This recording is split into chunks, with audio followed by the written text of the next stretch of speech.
What's up guys, Houndish here, and today we're jumping in with a bit of Destiny 2 news and discussion, with some brand new details about weapon tuning and sandbox changes that Bungie are planning in the future. And these details come from the new Massive Breakdown podcast, where Chris Proctor and Vivian Bex from Bungie jumped in to give a few insights about their plans for weapons. And they talk about updating Foundry weapons, adding more traits, adjustments to adept weapons and crafting, but also various changes for exotics, their plans for exotic crafting versus random rolled exotics. Plus they talk about weapon perks, changes that we'll see in Season 19 and 20, plus a few buffs that we haven't heard about, including things like 1000 voices. So we're going to do a quick breakdown of it here in the video, guys, but it's certainly worth checking out the podcast in full, which will be linked below. And looking at a breakdown of the podcast from the courtroom on Reddit, initially they speak about Foundry traits and returning to existing weapon groups for origin traits. And they do highlight that they refer to Black Armory, Cassoid, Crux Lomar, Daito, and Tex Mechanica as community-driven suggestions for more Foundry traits. And the devs say that originally origin traits were focused on appearing on 4 major foundries, Hake, Omolon, Suros, and Weist, but later in development the system was expanded to include activities across the broad spectrum. And they go on to say that in the next few seasons they plan to drop a couple of new Foundry traits. And so prying for details, they ask about bringing back sets of weapons, such as the Black Armory weapons. And the devs say this is dependent on the story beats with a specific character arc. And this would possibly happen if there was a Black Armory story beat or an Ada story beat, where you'd expect Black Armory weapons to come back. But they also say if there's a strong Saint beat or Rasputin thing, they'd likely return some Dawn or Season of the Worthy weapons. I know a lot of players would love to see Black Armory Forge weapons specifically. And then they highlight that DSC raid weapons will be returning with an origin trait and new perk pools that we spoke about in the TWAB recently. And the plan is to start doing this with types or chunks of content every season or every other season, looking specifically at things like old raid weapons, perhaps dungeon weapons, or stuff from other sources. And they point out that DSC is the first one they chose because it has its own raid vendor and the raid chest at the end, which makes it easier to purchase red border weapons. And of course that would be a potential update they'd have to apply to raids if they wanted to do it to others. Next though, they speak about adept weapons, and how a crafted version with enhanced perks is simply better than adept variants as it stands. And they also highlight, much like the TWAB, that with Lightfall, we'll be able to go into the raid and acquire adept weapons with enhanced perks, but these ones won't be craftable like normal counterparts. And they add that there will be an element of chase to them, but we'll get more details in the future. And then for adept weapons from Trials and Nightfalls, they also have some updates planned to make them extra spicy. So it could be some additional changes coming up to Trials and Nightfall adept weapons. And then they go on to talk about Divinity. Of course, we know about the reduction to 15% debuff. That'll be coming in Season 19, but the developers confirm that Divinity's Precision Cage will still work in tandem with higher active debuff effects. And that Divinity will also be receiving some quality of life fixes so that its Precision Cage can interact with rewind rounds and Cloud Strike. And they say on the subject of the Divinity changes, lots of things were discussed with the team, but the strength that they wanted to preserve with Divinity's ability of consistently outputting damage led them to decide to touch its all-up ability, where it's always the option for most activities. And they point out that its usage rate in Grandmasters was something like 40% in certain Nightfalls, which they consider to be far too strong. So a few more justifications about changes to Divinity there. And they say that the kinetic weapon element needs adjusting, and the goal is that it will be a proper valid damage type for weapons. And so they say they have adjustments to the kinetic damage type across weapons come Lightfall, although they don't specify exactly what. Although they do add that the Quicksilver Storm rockets that shoot out when firing, being arc damage is not intended and is a bug, so that's going to be changed in Lightfall as well.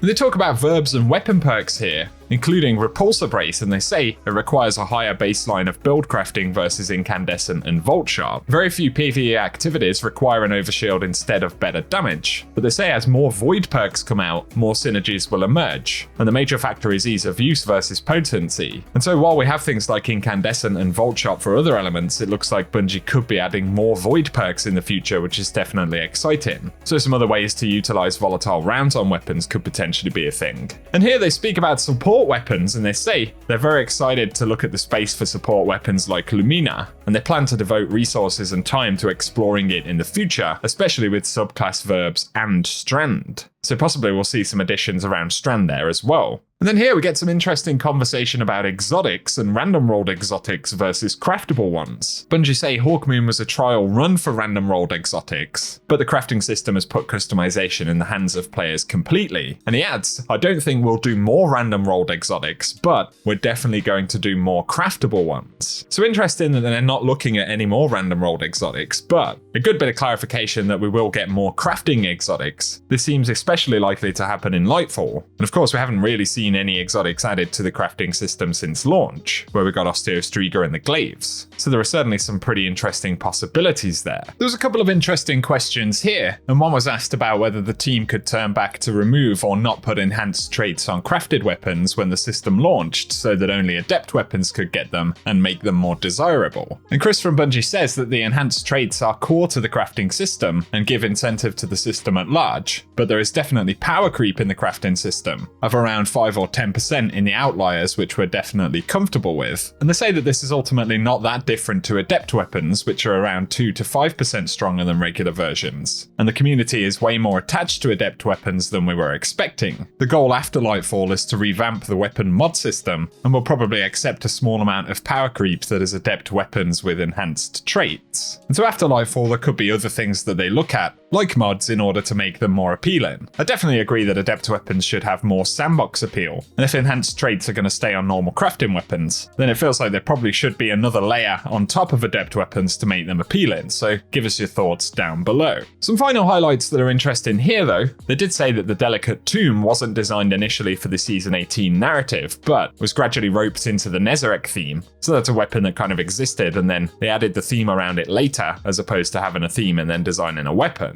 There's an interesting one here about 1000 voices, and they say it's currently being tweaked with solar verbs in mind, but no specifics are given. Of course, taking advantage of some of the solar stuff, like ignitions, could be absolutely ridiculous with a weapon like 1000 voices. And so it looks like we're definitely getting some kind of update with it in the future. And they said at the time of recording the podcast, they're actually adjusting 27 exotic weapons in Season 19, and they point out again that some of these changes are significant, and some of them are pretty small, and of course there are some buffs and nerfs. But looking to the future, the team is tracking underused exotics, and wants to bring underperforming cases up as inspiration strikes. So a few interesting bits there. Obviously the possibility space for Foundry weapons and adding origin traits. Some of those exotic adjustments, plans for more exotic crafting, specific buffs like 1000 voices, and getting more void verb related perks on weapons. There are definitely a few juicy bits in there, so give us your thoughts below and let us know what you're most excited to see in terms of weapon changes going into Season 19, Lightfall, and beyond. Once again, I'll link the full podcast down below. Massive shout out to the Massive Breakdown podcast. If you've enjoyed the video today though, a rating below really helps us out. Plus, be sure to get subscribed to the channel so I can keep you posted with more Destiny content. But otherwise, I hope you guys have an awesome day.